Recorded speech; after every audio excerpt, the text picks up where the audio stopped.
Hello friends, welcome back to Dhanashree baby talks. ఇక్కడ ఏంటంటే చింతకాయ పచ్చడి, పులగం, నెయ్యి ఈ కాంబినేషన్ అండి సూపర్గా ఉంటుంది. మీకు ఎవరికైనా తెలియకపోతే ఒకసారి అయితే కంపల్సరీగా ట్రై చేయండి ఫ్రెండ్స్.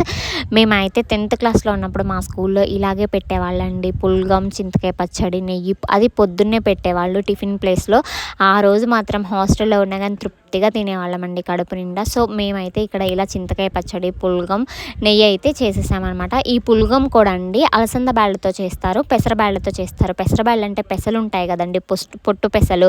అలా పెసలు తీసుకొచ్చుకొని రోస్ట్ చేసేసుకొని బ్యాళ్ళగా చేసుకోవచ్చు. లేకపోతే పొట్టు పెసర బ్యాళ్ళే ఉంటాయి, వాటిని తీసుకొచ్చుకొని మంచిగా ఫ్రై చేసేసుకొని బియ్యంలో పోసి కడుక్కొని అదే ఇప్పుడు రైస్ క్వాంటిటీ ఎంత అంటండి, ఒక అరకిలో రైస్ తీసుకున్నారనుకోండి, 100 గ్రాముల పెసరపప్పు అయితే చాలా బాగుంటుంది అనమాట. ఇక నేను 400 గ్రామ్స్ రైస్కి 100 గ్రామ్స్ వేసుకున్నాను అనమాట. ఎంత పప్పు తిన్నా ఏం కాదండి, మంచి ప్రోటీన్ రిచ్చే కదా ఇట్లా పెసరపప్పు అనేది. సో నేను ఇక్కడైతే 400 గ్రామ్స్కి 100 గ్రామ్స్ పెసరపప్పు తీసుకున్నాను అనమాట.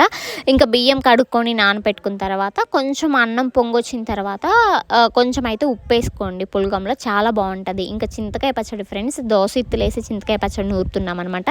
శనగిత్తులు కూడా వేసి నూరుకోవచ్చు, అది ఇంకొక రోజు చూపిస్తాను. ఇక్కడ దోసెత్తులు వేసి చింతకాయ పచ్చడి నూరితే అసలు ఖచ్చితంగా ఒక బజార్ అంతా వాసన వస్తుందండి, అంత కమ్మగా ఉంటుంది. ఇక్కడ నేను చూపించిన ఐటమ్స్ అన్నీ దోసెత్తులు, టమాటాలు, ఎండుమిర్చి, తర్వాత ఆనియన్, వెల్లిపాయ, కరివేపాకు, జీలకర్ర, వీటన్నిటిని ఆనియన్, వెల్లిపాయ మిగతా అవన్నీ పక్కన పెట్టేసి వీటన్నిటిని మంచిగా ఆయిల్ వేసి ఫ్రై చేసేసుకోండి ఫ్రెండ్స్.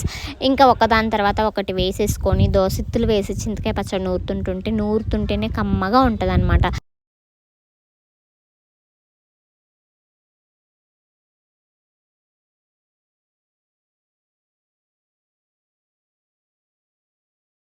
నేను వెల్లిపాయ, చింతకాయ పచ్చడి ఇలా అన్నీ వేసేసుకొని ఒకదాని తర్వాత ఒకటి చింతకాయ పచ్చడి నూరుకుంటే ఫ్రిడ్జ్లో పెట్టకపోయినా కానీ ఒక 1 వీక్ వరకు ఉంటుంది ఫ్రెండ్స్. సూపర్గా ఉంటుంది అనమాట ఈ కాంబినేషన్. మీకు ఎవరికైనా తెలియకపోతే ఖచ్చితంగా ఒకసారి అయితే చింతకాయ పచ్చడి విత్ పులగం కాంబినేషన్ ట్రై చేసేయండి. పులగం అనేది ఇంకా ఎంత మంచిదో చెప్పాల్సిన అవసరం లేదండి, పెసరపప్పు యూస్ చేస్తున్నాం కదా. సో అది ఫ్రెండ్స్, చింతకాయ పచ్చడి అనేది నేను క్లియర్గా డీటెయిల్గా ఆల్రెడీ లాంగ్ వీడియో పోస్ట్ చేశాను ఫ్రెండ్స్. ఎంత క్వాంటిటీ తీసుకోవాలి అనేది. ఇన్ కేస్ మీకు ఎవరికైనా ఫుల్ రెసిపీ కావాలి అంటే ఖచ్చితంగా అయితే లాంగ్ వీడియో చెక్ చేసేయండి ఫ్రెండ్స్. అది ఫ్రెండ్స్ ఈరోజు వీడియో అయితే. ఈ వీడియో మీకు నచ్చినట్లయితే లైక్ చేయండి, కొంచెమైనా యూస్ఫుల్ అవుతుంది అనుకుంటే మీ ఫ్రెండ్స్కి, ఫ్యామిలీస్కి కూడా షేర్ చేసేయండి ఫ్రెండ్స్. ఎవరైనా మన ఛానల్ని ఫస్ట్ టైం చూస్తున్నట్లయితే ఖచ్చితంగా ఫాలో అయిపోండి. Thank you friends, thank you for watching this video. Bye bye.